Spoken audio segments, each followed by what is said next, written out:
Welcome to week 8. It's me again, and this week we're studying blood.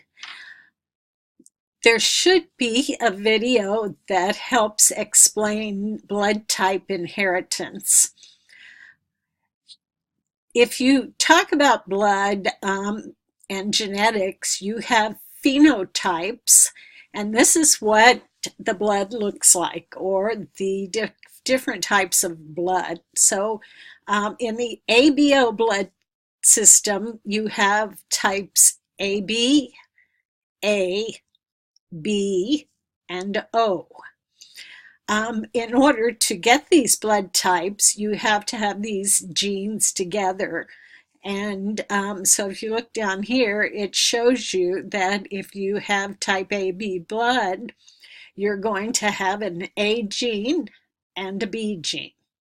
So one comes from your mother and one from your father. If you have type A blood, there are two possibilities for what the genes look like, or the genotypes. You have two A's, or an A and an O. In this situation, the A is dominant over the O. And a similar thing happens with type B blood.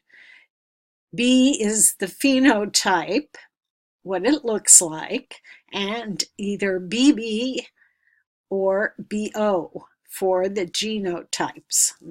That's what the genes look like. And then for type O blood, you have to have two O's, one from the mother and one from the father, in order to get that type of blood.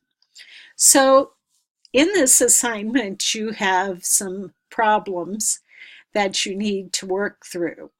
And be sure that you look at the rubric and that you give me all the information that's asked for. You're going to draw Punnett squares, and the video should show you what a Punnett square looks like. It's a square.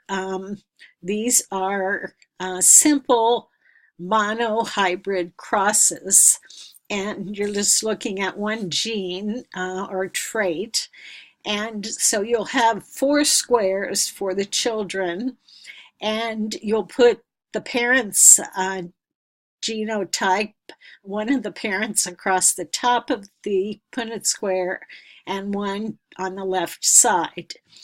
So again, refer to the video to see what a Punnett square looks like and how you would place the genotypes for the 2 parents.